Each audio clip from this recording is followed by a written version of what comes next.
So if you've been asking yourself whether there is a weekly pattern that occurs regularly and can be capitalized on the lower time frame to align yourself with the bigger picture time frame, then you're in the right place, because there is a weekly cycle.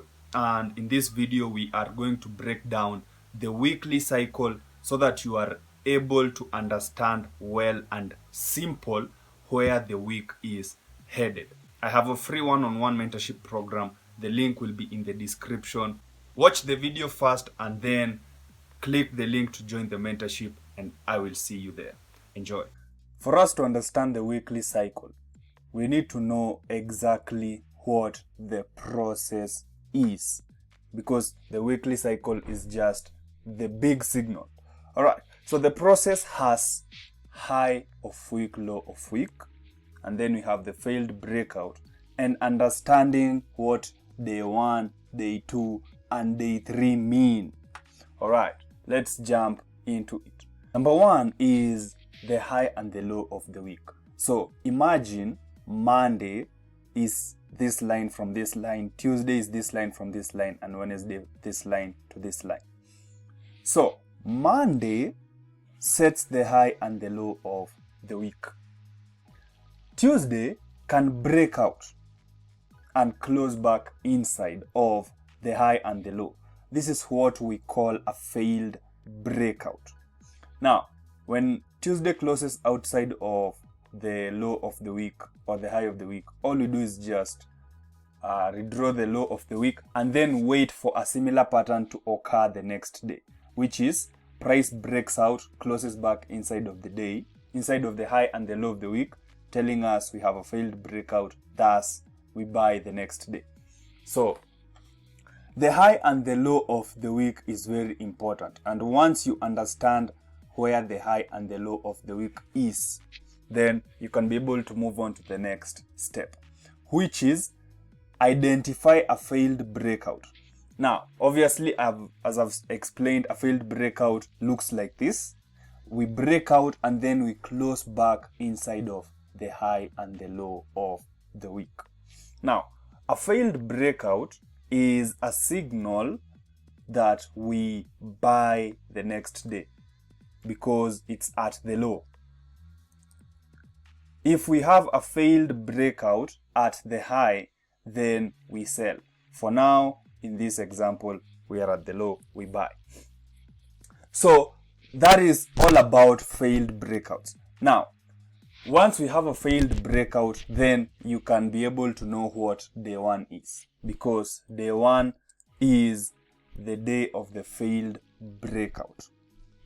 Day 2 is the next day. So when you hear about day 2 continuation, this is what we mean by continuing with this trend. So the failed breakout is the signal of the new trend, and then day 2 we continue with that trend. And as long as we are inside of the high and the low of the week, and we don't have any failed breakout or breakout of the high of the low of the week, then even on day 3, we continue buying because we are in a new trend. So that is where day 1, day 2, and day 3 comes into mind. So how does this look like in real life? So let's start with the failed breakout. So in fact, we can choose any pair and just first understand the failed breakout. So if we look at, let me not mess with that. Let's look at a pair that is not currently under. So Monday sets the high and the low of the week. Tuesday, we break out and close back inside of the range. So this is a failed breakout at the high of the week. So what that means is that we sell on Wednesday. So when I come to the screen, I'd be looking to only sell on Wednesday.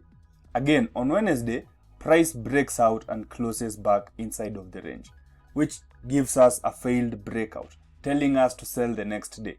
Now, the next day was a rebel, decided to break out and close outside of the range. So what we do in this situation, we just redraw the high and the low of the week. and wait for the next day. So again, we have Monday now. This is Friday. On Monday, price breaks out, closes inside of the range, giving us a failed breakout. So we continue selling the next day, which apparently also decided to be a rebel. And then now we have Monday, Tuesday, Wednesday breaks out and closes back inside of the range, which tells us sell the next day. So the next day we sell, but it's also a failed breakout. So we continue selling again the next day. When we are selling, we are waiting for price to come back to the high of the day. So this is an area where you want to sell. Again, we are inside of the high and the low of the week. So this means we can continue selling. So this is an opportunity for you to sell up here, sell. And still, we are inside of the high and the low of the week. So we can continue selling. But also, this is Monday setting the new high. So Monday sets the new high there. Tuesday, it's a pin. So Tuesday is a pin, no failed breakout. Wednesday, we are inside. Thursday breaks out, closes outside of the range. And then Friday is inside. So that is the failed breakout. Now, how about day 1, day 2, and day 3?